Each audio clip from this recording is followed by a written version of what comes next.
친박인 김진태와 국민 귀태 김기춘 때문에 박근혜가 낭패에 빠졌다는 소식입니다. 김진태가 주도해서 형사소송법을 바꾸지 않았다면 정호성의 녹취 파일은 법정 증거가 안 됩니다. 세계일보와 인터뷰한 한 부장판사는 정호성 파일은 증거 가치가 매우 높다면서 헌재가 이 녹취 파일을 증거 조사하는 것만으로도 탄핵 심판의 향방이 의외로 쉽게 결정될 수 있을 것 같다, 이렇게 말했습니다. 또한 김기춘은 2004년 노무현 대통령 탄핵 심판 때 국회의원으로서 소추위원이었죠.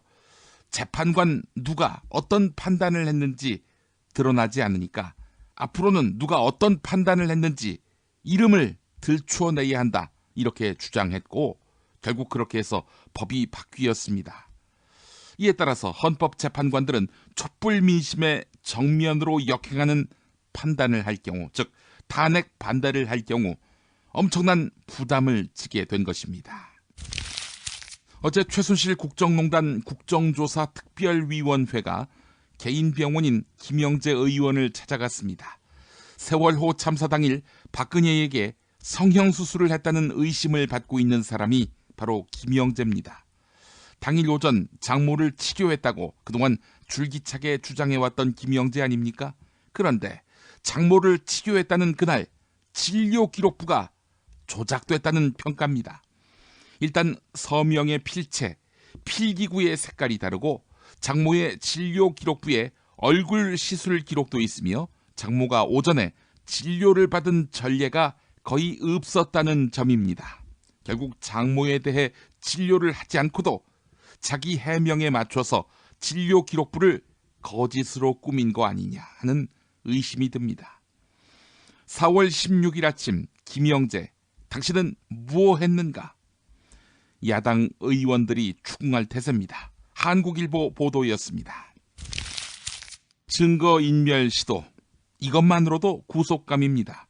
최순실의 동업자였던 고영태가 중앙일보와 11시간에 걸쳐서 단독 인터뷰를 했습니다. 고영태는 박헌영 전 K스포츠재단 과장이 새누리당의 한 의원과 사전에 입을 맞추고 4차 청문회에서 위증을 할 것이다, 이렇게 말했습니다. 새누리당의 한 의원이 박헌영 전 과장에게 최순실과 일하면서 태블릿 PC를 본 적이 있느냐, 이렇게 물어보면 최순실이 아닌 고영태가 들고 다니는 것을 보았다. 한 번은 태블릿 PC 충전기를 구해오라고 했다, 이렇게 말한다는 것이었습니다. 실제로 그렇게 했고요. 한편 2014년 7월 새누리당 전당대회, 김무성과 서청원이 격돌한 이 전당대회에서 최순실은 서청원을 밀어야 한다라고 박근혜에게 말했다고 합니다. 그런데 최순실이 존댓말을 썼지만 내용은 지시에 가까웠다, 이렇게 고영태가 말했다는 것입니다.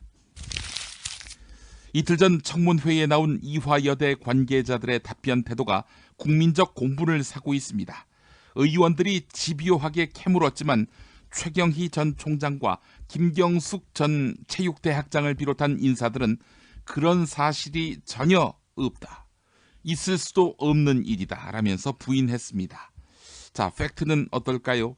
중앙일보에 관련 기사가 있는데 교육부 감사 결과는 체육대학장이 입학처장에게 정유라의 지원 사실을 알렸고 입학처장이 이를 최경희 총장에게 보고했고 입학처장이 면접위원들에게 압력을 행사해서 정유라를 선발하게 했다는 것입니다.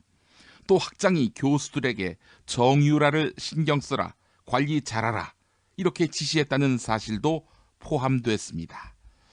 상황이 이런데도 오리발을 내밀자 교육부 김태현 감사총괄 담당관이 본인들은 부인하지만 압력이 있었다는 관련 진술을 다 받았다, 이렇게 반박하기도 했습니다. 국민일보에 이런 기사가 났네요. 청문회에 나온 핵심 증인들의 거짓말과 교묘한 말 바꾸기를 분석한 건데 패턴이 있다는 것입니다. 시종일관 모른다, 그런 적 없다 라면서 발뺌을 하다가 특위위원들이 동영상이나 공문 등의 증거를 내밀면 재빨리 말을 바꾸는 식입니다. 최순실을 모른다던 김기춘, 서창석과 통화 안 했다던 이임순 순천향대 교수, 세월호 참사 당일 진료를 안 했다던 김영재 의사, 이대생 농성 때 경찰 투입 요청을 안 했다던 최경희 총장, 그 자리에서 거짓말이 드러난 경우입니다. 그래서 위증죄로 처벌해야 한다, 이런 목소리가 높습니다. 현재는 1년 이상 10년 이하 징역에 처하도록 규정하고 있습니다. 국조특위는 지금까지 위증 혐의가 제기된 모든 증인을 검찰에 고발할 방침입니다. 완장질이 나날이 즐거운 황교안 이야기입니다.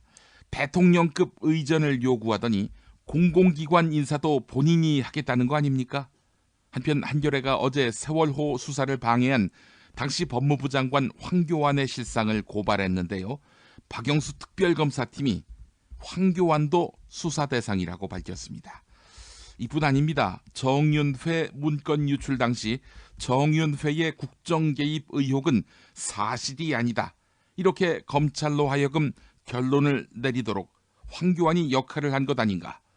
이건 역시 조사받을 상황이란 것입니다. 한겨레 보도였습니다. 경향신문 토요파는 청와대, 한겨레 토요파는 대통령 별장이라는 공간을 주목했네요.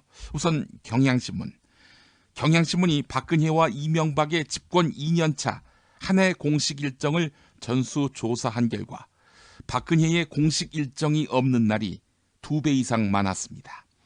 사흘에 한 번꼴로 일정이 없었던 셈인데요. 일정이 없는 날은 관저에만 머물렀다, 이런 증언이 속속 나오고 있습니다.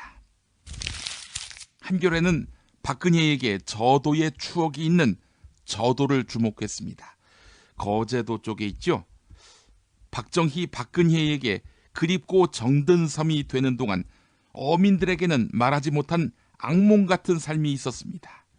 대통령 별장을 만든다며 선산이 있는 사람들까지 내쫓았습니다.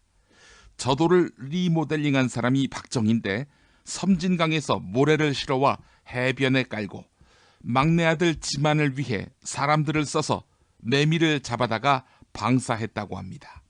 별장을 조성한다며 강제로 퇴거된 주민들은 대통령이 오셨을 때 저도에서 조업했다가는 개 맞듯 맞는 일이 빈번했고 심지어 사격도 당했다는 것입니다.